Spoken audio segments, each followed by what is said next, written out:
Mais que se passe-t-il en France? Les gens descendent dans la rue, certains arborent un gilet jaune, d'autres s'adonnent à la grève ou paradent dans des manifestations contre les projets de l'État, et cela depuis de nombreuses années et à travers de nombreux gouvernements.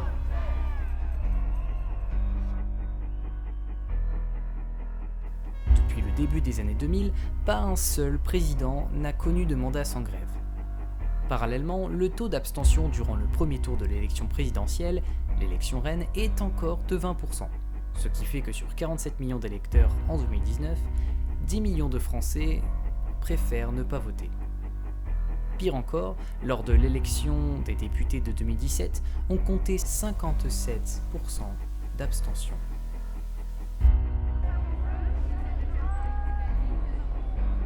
Certains voient ces manifestations de contestation sociale comme une preuve que le français est un Gaulois, réfractaire au changement.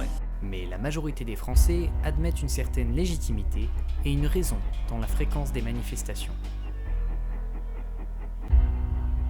Le baromètre de la confiance politique, un sondage du Cevipof de janvier 2017, montre explicitement le manque de confiance des Français à l'égard du monde politique. Méfiance et dégoût étant les termes ressortant le plus. Les Français estiment aussi être mal représentés. 85% des Français pensent ne pas être la préoccupation du gouvernement. Enfin, la donnée la plus flagrante, les Français estiment à 70% que la démocratie fonctionne mal. Ce phénomène est bien connu. Il s'agit de la crise de la représentation politique. La crise de la représentation politique est un phénomène de perte de confiance d'un peuple dans son système politique, ainsi qu'une défiance envers ses représentants et le personnel politique du pays. En France, la critique du néolibéralisme et de la mondialisation économique sont au cœur du débat. Mais laissons ces raisons internes à la politique française et intéressons-nous plutôt à la question suivante. Comment le système démocratique peut-il changer afin de répondre au problème de la crise de la représentation politique ?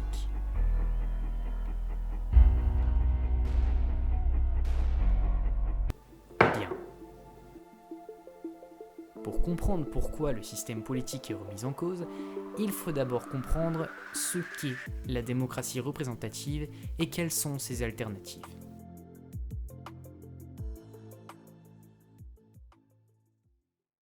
Alors, la démocratie représentative, c'est en fait l'idée que le peuple prend part à la fabrique des lois, est une partie du pouvoir législatif, au moins dans le geste de l'élection. Et c'est l'idée également que les gouvernants sont contrôlés par les gouvernés. Donc au début, on a l'idée de démocratie et l'idée de système représentatif vont pas main dans la main, sont pas des évidences.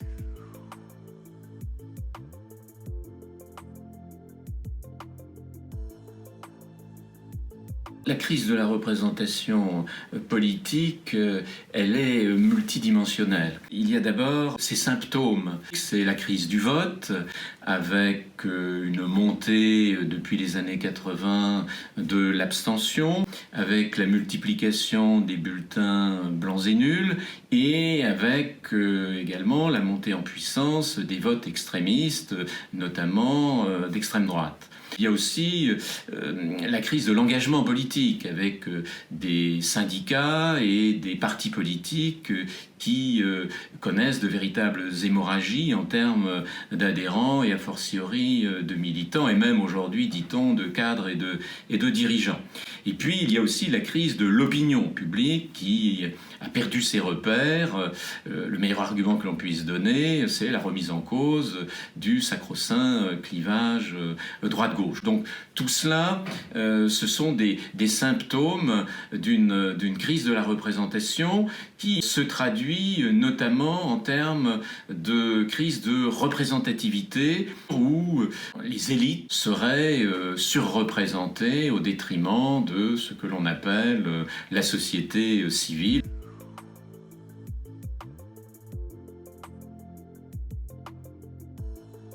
La démocratie, elle s'exprime soit directement, c'est ce qu'on appelle en effet la démocratie directe, ou bien on a affaire à la démocratie représentative, ou bien on a affaire à la démocratie délibérative. Alors il se trouve que au cours des 15 derniers mois, on a eu affaire aux 3 types de démocratie en France.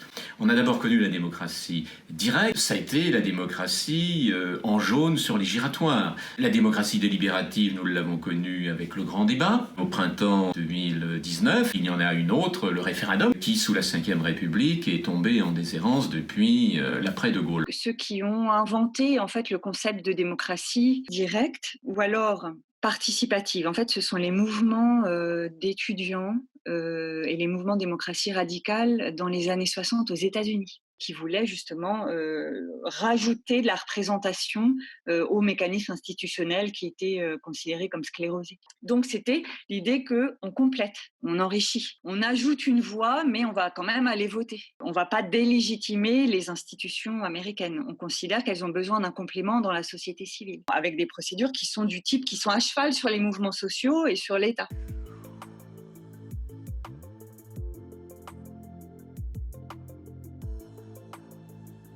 Le RIC, en fait, c'est pas seulement des idées des Gilets jaunes, c'est des idées qui sont plus anciennes que ça et qui sont pas seulement françaises non plus. L'idée d'un référendum large dans lequel le corps électoral puisse prendre l'initiative.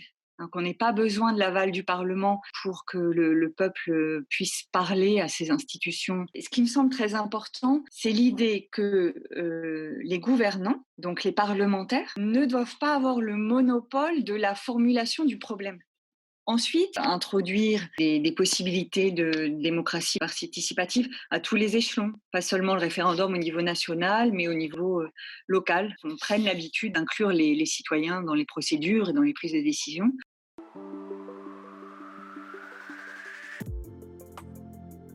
La démocratie directe semble être une bonne solution. L'appliquer permettrait de pallier le problème de la crise de la représentation politique. D'autres pays européens ont d'ailleurs intégré la démocratie directe à leur système politique. Regardons cela de plus près.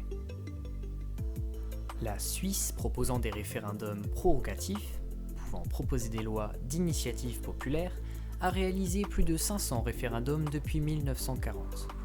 L'Italie, proposant elle des référendums abrogatifs, pouvant abolir des lois, toujours sur l'initiative populaire, en a réalisé 72 sur la même période. La France, proposant des référendums à l'initiative du président, n'en a organisé que 9 durant cette même période. En Suisse, l'économie triomphante avec un taux de chômage de moins de 4% et le système référendaire fonctionnant particulièrement bien provoque une confiance record des citoyens envers leur gouvernement. Selon une enquête internationale de la Fondapol de 2017, 79% des Suisses estiment que la démocratie fonctionne très bien ou assez bien. A l'inverse, toujours selon cette même enquête, la conjoncture économique et politique de l'Italie amène seulement 21% des citoyens italiens à estimer que leur démocratie marche très bien ou assez bien.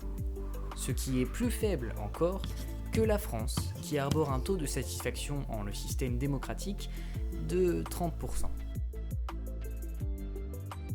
L'instauration des référendums d'initiative populaire n'est donc pas la solution parfaite et ne marche pas dans toutes les situations. Nous pouvons donc nous demander si la démocratie directe a des limites.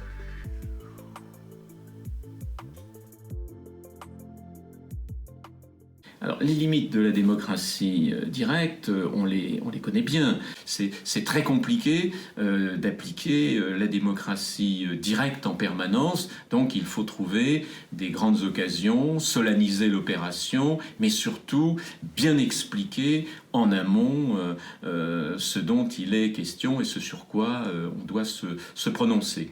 Alors, cette démocratie directe, elle est dans notre Constitution, via le référendum. Simplement, le référendum ne peut pas aujourd'hui porter sur n'importe quoi, donc il faudrait définir un champ d'application du référendum, et déjà là, les problèmes commencent.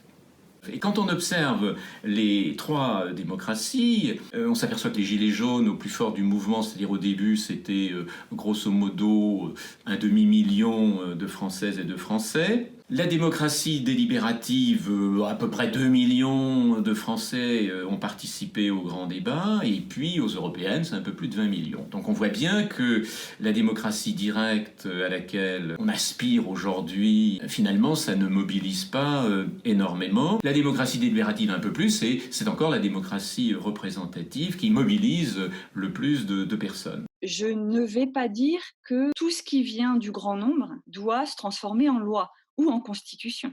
Parce que si chaque majorité peut manipuler la constitution comme on veut, et imaginez qu'on soit dans une période de crise où le racisme soit particulièrement important, c'est très dangereux. Et c'est possible que ça advienne des majorités de ce type. Donc je ne pense pas qu'il faut absolument dire que le référendum ou le plébiscite soit le mode normal de décision ou de fabrique des lois, fabrique de la Constitution et de la prise de décision ordinaire au sein d'une république. Nous avons donc bien compris que la crise de la démocratie représentative est en proie à une véritable remise en question. La crise de la représentation politique touche toutes les démocraties libérales. Aujourd'hui, on a encore du mal à comprendre ce qui s'est passé aux États-Unis avec l'élection de Donald Trump. Donc on voit bien que toutes les démocraties aujourd'hui sont aux prises avec ces critiques de la forme représentative de la démocratie, et cela sous la pression notamment des populismes divers et variés. Actuellement, des solutions semblent cependant émerger. Il y a 2 points où il faut que ça bouge, c'est le municipal et c'est l'européen. Ensuite, ce qu'il faudrait à mes yeux, c'est articuler le participatif et le représentatif. Et je pense qu'il est qu'il est extrêmement important que les mouvements sociaux produisent des revendications, protestent. Il faut réussir à institutionnaliser tous les messages qui viennent des mouvements sociaux, qui viennent des gilets jaunes. Il ne peut pas y avoir de véritable démocratie si on n'entend pas ce qui vient des mouvements sociaux. Ce qui est sûr, c'est qu'une solution simple et brute n'est pas encore arrivée, et que le problème politique auquel doit faire face notre société est complexe, et relié à un monde lui aussi en proie à de nombreux paradoxes. La représentation, c'est quand même une technique pour faire que la conflictualité ne dérive pas en guerre, pour transformer la conflictualité en pluralité coexistante. Donc je ne pense pas qu'on puisse se passer de ces techniques-là. Donc c'est un bel horizon, l'idée de démocratie, ou de démocratie directe, mais de démocratie, c'est quelque chose qui n'existera jamais à l'état pur, façon parfaite, mais c'est une exigence qu'il ne faut surtout jamais abandonner, comme une exigence en permanence pour améliorer les institutions.